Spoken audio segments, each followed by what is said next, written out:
Nadie, absolutamente nadie se puede llamar sorprendido de lo que ratificó el día de ayer el Tribunal Electoral del Poder Judicial de la Federación. Podemos llamarnos decepcionados, podemos haber creído que el Tribunal Electoral del Poder Judicial de la Federación, sus magistrados, podrían tener altura de miras y de patriotas, pero no sucedió. Ratificó lo que el Instituto Federal Electoral le había dado, la mayoría superficial al Movimiento de Regeneración Nacional. Y es que en el momento coyuntural que atraviesa el país, hay quienes apostaban a que los magistrados sacarían lo mejor de sí y podrían ser la contención de esta mayoría, de esta super mayoría que se le ha dado al Movimiento de Regeneración Nacional, no por la vía de las urnas. La mayoría ganaron en los votos, pero no en la dimensión en que les han otorgado la cantidad de curules entre sus aliados y los propios, creando una mayoría artificial que los ha colocado ahora como todos poderosos. Andrés Manuel López Obrador, a partir del 1 de septiembre que entra la nueva legislatura en ambas cámaras, la Cámara Alta y la Cámara Baja, tendrá el poder absoluto para modificar a voluntad la Constitución de los Estados Unidos mexicanos.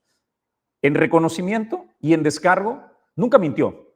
Siempre dijo para qué quería tener el poder absoluto. Presentaron un plan C, le dijeron a las gentes previo a las elecciones, si quieres que nosotros concretemos el plan C, danos tu voto. La gente le dio la mayoría de votos, que esa mayoría de votos que tuvo no le alcanzaba para crear la mayoría artificial que le dieron las instituciones electorales y el Poder Judicial de la Federación, eso hay que dejarlo en claro. Le dieron una mayoría artificial creada a conveniencia de la lectura de la ley. Sucedió, y esto fue la forma en que lo justificaron los magistrados del Poder Judicial de la Federación, del Tribunal Electoral del Poder Judicial de la Federación. En esta primera etapa, sí participan las coaliciones y los partidos en lo individual. Incluso, si nos remitimos al artículo 41, base primera de la Constitución, que establece que los partidos podrán participar bajo las modalidades que establece la ley, y una de ellas es la coalición. Entonces, para cumplir con esta base, es decir, la postulación en 200 distritos, puede hacerse en lo individual o en coalición. La segunda fracción tiene vigencia ya a partir de que culmina la jornada electoral y ya se tienen los resultados electorales. Pues esa fracción dice que solo los partidos que alcancen por lo menos el 3% del total de la votación válida emitida tendrán derecho a una asignación. Para hacer esto, precisamente, se liquida la coalición a efecto de determinar los votos que efectivamente obtuvieron los partidos en lo individual. Y por último, las fracciones tercera a la sexta, que ya se dan en la fase de asignación en sí misma y que corresponde al desarrollo de la fórmula.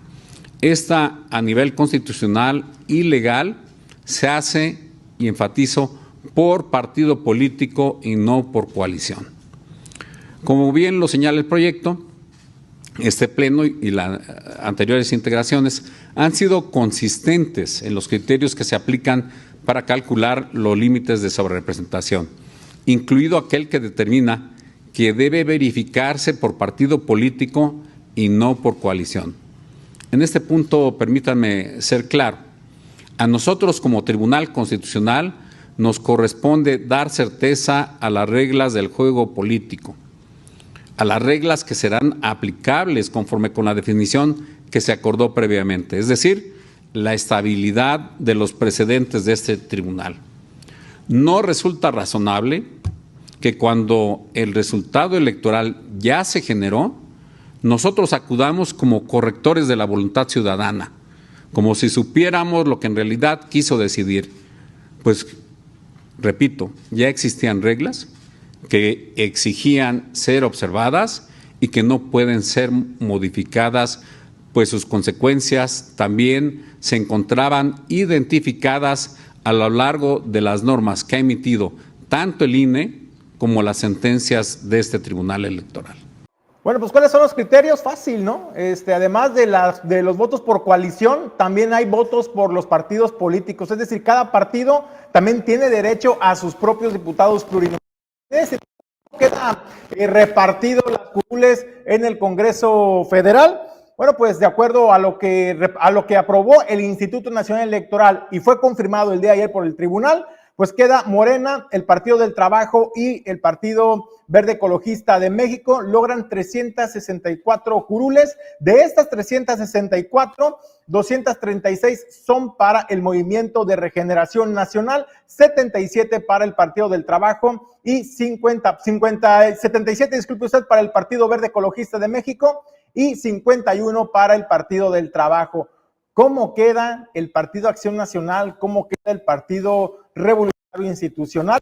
Bueno, pues el PAN obtuvo 72 diputaciones, PRI 35 diputaciones y Movimiento Ciudadano se queda con 27, mientras que el PRD una representación nada más. De esta manera, pues, ¿cómo fue la votación del Tribunal Tribunal Electoral del Poder Judicial de la Federación?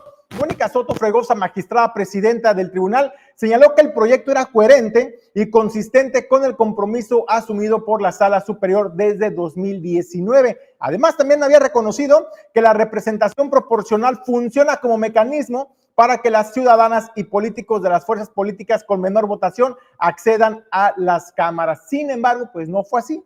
No fue así, no fueron los partidos que obtuvieron menor votación los que accedieron a las plurinominales, sino que se dio una repartición de acuerdo y literalmente a lo que expresa la ley en materia electoral. Y de esa manera, pues ya se fraguó la mayoría absoluta de Morena y de los aliados de la Cuarta Transformación. A final de cuentas, el Partido del Trabajo y el Partido Verde son parte ya también de la Cuarta Transformación, tienen mayoría en el Congreso. Usted ya sabe muy bien lo que eso significa, ¿no? Significa que el plan C del presidente de la República, la reforma al Poder Judicial, que ya avanzó, hay que decirlo, ya venía avanzando, pues ahora es una realidad. ¿Qué es lo que dicen los coordinadores de Morena en el Congreso?